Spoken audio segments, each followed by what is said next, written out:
वक्त तो थोड़ा ही बचा है, 15 से 20 दिन रह गए हैं। अगर आपने ये काम नहीं किया है तो फटाफट कीजिए। जाइए पास की नर्सरी में और लेकर आइए ग्राफ्टेड प्लांट, फ्रूट प्लांट हो या सब्जियों के प्लांट हो। तो मैं अपने पास की नर्सरी से लेकर आई हूँ 3 प्लांट, जिसमें है एक नींबू का पौधा मेरा और 2 अमरूद के हैं। तो नींबू का पौधा बहुत ही अच्छा और हेल्दी मुझे मिला है पास की नर्सरी से, और 2 पौधे मुझे अमरूद के मिले। तो दोनों पौधे अमरूद के हेल्दी हैं, बहुत ही अच्छे प्लांट हैं। और नींबू का एयर लेयरिंग से तैयार पौधा है मेरा, और अमरूद का भी एयर लेयरिंग से तैयार पौधा है मेरा। तो जितने भी मेरे एयर लेयरिंग से तैयार पौधे हैं, 3 पौधे मैं लेकर आई हूँ पास की नर्सरी से। तो आप देख सकते हैं तीनों ही पौधे पर अच्छे से फ्रूटिंग हो रखी है, अमरूद आए हुए हैं और नींबू के पौधे पर नींबू आए हुए हैं। तो आप ग्राफ्टेड प्लांट लेकर आते हैं तो उस पर आप ज़रूर देखिए कि उस पर फ्रूट आया हुआ हो, तभी आप ग्राफ्टेड या एयर लेयरिंग से तैयार पौधे लीजिए। तो चलिए शुरुआत करते हैं। सबसे पहले हम पौधे को पॉलीथीन में से बाहर निकालते हैं। बहुत आराम से निकालना है, जो मेन रूट है वो टूटनी नहीं चाहिए या कट नहीं होनी चाहिए। जिस भी चीज़ से आप निकाल रहे हैं बहुत आराम से पॉलीथीन को साइड से काटिए और धीरे धीरे से प्लांट को आप निकाल कर साइड में रख दीजिए। तो कई बार क्या होता है कि हम जो प्लांट लेकर आते हो लाल मिट्टी में होता है और चिकनी मिट्टी में होता है। जब हम उसको प्लांट को निकाल कर एज इट इज़ हम अपने ग्रो बैग में लगाते तो हमारा जो पौधा है वो पनप नहीं पाता है, क्योंकि लाल मिट्टी और चिकनी मिट्टी में जो रूट्स होती हैं वो डेवलप नहीं हो पाती हैं और वो गलने लगती हैं, क्योंकि वो पौधे को उसको एक अच्छा सा जैसे हवा पानी चाहिए पौधे को, उसको नहीं मिल पाता है। तो एकदम से टाइट होकर वो बड़े ग्रो बैग में रह जाता है। तो मुझे सबसे पहले इन तीनों ही प्लांट की थोड़ी थोड़ी मिट्टी मुझे हटानी पड़ेगी, क्योंकि ये जो मेरा नींबू का प्लांट है ये कट्टे की तरह एक छोटा सा बैग है उसमें आया हुआ है, लेकिन ये बहुत ही ज़्यादा इसमें चिकनी मिट्टी से ये जो मेरा पौधा है भरा हुआ है और उसमें सारी की सारी चिकनी मिट्टी है। तो जब मैं इसको लगाऊंगी तो पूरी चिकनी मिट्टी मुझे हटानी पड़ेगी इसकी, और जो इसकी रूट्स हैं काफ़ी हेल्दी हैं। तो जल्दी से हम अपना ग्रो बैग जिसमें भी मुझे लगाना है, बाल्टी वगैरह सबसे पहले मैं अरेंज कर लेती हूँ। उसमें इतनी सारी मिट्टी तो मैं भरूंगी नहीं, क्योंकि ज़्यादा मिट्टी भरने से भी क्या होता है कि हमारे जो प्लांट है एकदम से वो अच्छे से जो पानी का जो सिस्टम होता है ड्रेनेज सिस्टम वो अच्छे से नहीं हो पाएगा। तो उसके लिए सबसे पहले जो मेरे ग्रो बैग में बहुत सारी घास जो उगी हुई है उसको मैं काट लेती हूँ।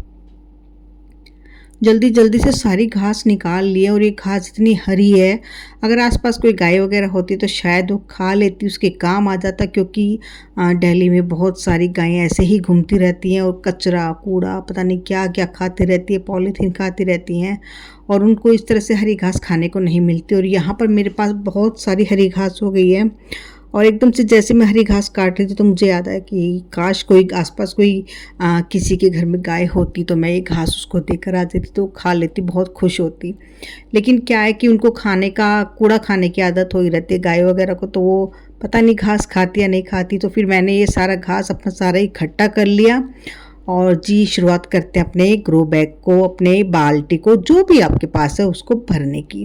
तो मेरे पास यहाँ पर 3 बाल्टी हैं, इस तरह की 3 बाल्टियाँ 15-15 10-10 लीटर की बाल्टियाँ हैं ये। तो मैं इन्हीं में ही अभी अपने जो एयर लेयरिंग से तैयार पौधे हैं मैं इसको यहाँ पर ट्रांसफ़र करूँगी।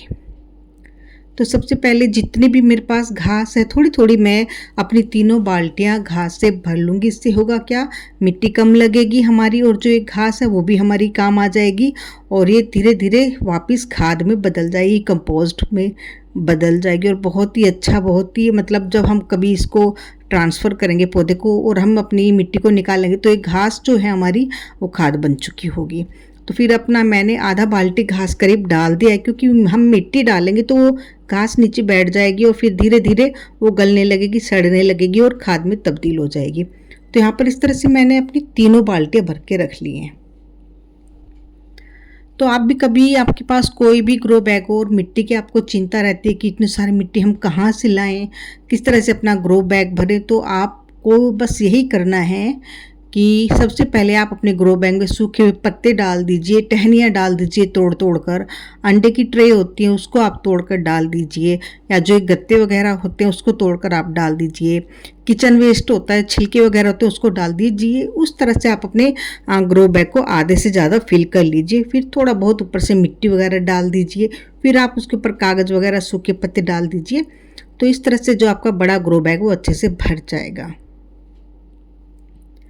कम ही मिट्टी में आपको बहुत बड़ा ग्रो बैग बनने को मिल जाएगा और आपकी छत पर ज़्यादा वजन भी नहीं होगा। तो ग्रो बैग में जितना भी आप ये मटेरियल डालेंगे वो सड़ने लगेगा, गलने लगेगा और वो खाद बन जाएगा।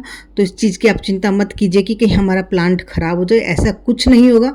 मैं इस तरह से हमेशा से करती आई हूँ काम, और जब भी कभी मैं कोई भी पौधा ट्रांसफ़र करती हूँ, जब नीचे से वो निकलता है तो पूरा खाद बन चुका होता है। तो आप इस तरह से कीजिएगा ज़रूर। तो इस तरह से मैंने यहाँ पर अपनी तीनों बकेट भर के रख लिए है। तो जितनी भी घास वगैरह थी सबसे पहले घास को अच्छे से भर लिया है, भर के मिट्टी वगैरह से बहुत अच्छे से मैंने तैयार कर लिया। तो आपने देखा होगा कि जितने भी मेरे ग्रो बैग हैं इस तरह से घास वगैरह निकली हुई, तो मैं सारे भी मेरे जितने भी हैं तो सारी घास वगैरह निकाल कर, जो भी मेरे अभी नए नए प्लांट आने वाले हैं लगाने वाली हूँ मैं, तो इस तरह से ही मैं अपने ग्रो बैग को भरने वाली हूँ। तो इस तरह से आप दबा दबा कर मिट्टी विट्टी करके आप भर लीजिए। लेकिन एक बात आप हमेशा याद रखें, जब भी आप प्लांट को लगाते हैं अपने ग्रो बैग में या बाल्टी में, किसी भी चीज़ में आप लगाते हैं, तो आप या तो आपके घर में अगर हल्दी है तो आप पहले सबसे पहले हल्दी का छिड़काव कीजिए उसमें। उसके बाद फिर आप अपने पौधे को उसमें सेट कीजिए। हल्दी जो होती है बहुत ही अच्छा फंगिसाइड होता है, और जो इसमें हमारे जो पौधे को कोई नुकसान नहीं होता है, और जो छोटे छोटे कीट वीट होते हैं या कीड़े वगैरह कुछ होते हैं या कुछ इस तरह से जो हमारे पौधे को नुकसान करते हैं, चींटियाँ वगैरह या कुछ भी, तो हमारे पौधे को नुकसान नहीं करती हैं। तो पौधे की एक अच्छी सी हेल्थ अच्छी बनी रहती है, हेल्दी पौधा रहता है। तो मैं हमेशा जब भी कोई नया प्लांट लगाती हूँ तो सबसे पहले मैं हल्दी वगैरह उसमें मैं डाल लेती हूँ ताकि मेरे पौधे को कोई नुकसान ना हो। तो इस तरह से मैं यहाँ पर तीनों पौधे मैंने सेट कर दिए हैं, और सेट करने के बाद आप देख सकते हैं कि बहुत ही अच्छे लग रहे हैं। और मैंने स्टिक की सहायता से इनको मैंने बांध दिया है बहुत अच्छे से, क्योंकि बहुत ही सिंगल टहनी के पौधे हैं और ये कभी बारिश या आंधी या हवा तेज चले तो ये गिर सकते हैं। तो इस वजह से मैंने स्टिक की सहायता से इनको बांध दिया है ताकि ये अच्छे से मजबूती से खड़े रहें। उसके बाद थोड़ा सा पानी दे दिया है, रात भी हो गई, अंधेरा हो गया है, लेकिन फिर भी काफ़ी अच्छा लग रहा है मुझे काम करते हुए, क्योंकि मैंने नए नए पौधे मेरे गार्डन में आए हैं। तो इस तरह से आप पानी वगैरह देकर इनको डायरेक्ट धूप में मत रखिए, छाँव वाली जगह पर रख दीजिए।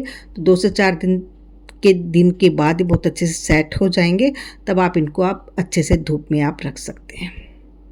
तो यहाँ पर भी इस तरह से आप देखिए कितना अच्छे से मतलब कभी कभी फ्रूट्स निकल जाते हैं। तो ये वही प्लांट है मेरे जो अक्सर पिछले साल में लेकर आई थी, नींबू का पौधा और अमरूद के पौधे जो आप देख रहे हैं। तो नींबू भी बहुत अच्छे से निकले हुए हैं और अमरूद भी बहुत अच्छे से निकले हुए हैं। तो आप भी अपना टेरेस गार्डन बनाइए प्यारा सा छोटा सा, और उस पर आप लगाइए नींबू, अमरूद, चीकू के, आम के पौधे इस तरह से आप लगाइए। और यही महीना है अगस्त का, बरसात का मौसम में आपको ग्राफ्टेड प्लांट मिलेंगे, एयर लेयरिंग से तैयार पौधे मिलेंगे। तो आप लाइएगा ज़रूर, क्योंकि वक्त निकल रहा है, फिर आपको अगले साल ही पौधे मिलेंगे। तो thank you so much, take care, bye. अगर आपको मेरा वीडियो अच्छा लगा हो तो लाइक कीजिए, सब्सक्राइब कीजिए, दिल करे तो कमेंट्स भी कर सकते हैं। और ये आप देख रहे हैं ये मेरे लास्ट ईयर जो मैं प्लांट लेकर आई थी अमरूद का, और ये वहीं से मैंने हार्वेस्टिंग लिया है। तो पूरा प्लेट भरकर मुझे हार्वेस्टिंग मिला है। आप चाहे तो मेरी पुरानी वीडियोस उठाकर देख सकते हैं कि किस तरह से मैंने कितनी बढ़िया बढ़िया हार्वेस्टिंग ली है। Thank you so much, take care, bye, God bless you.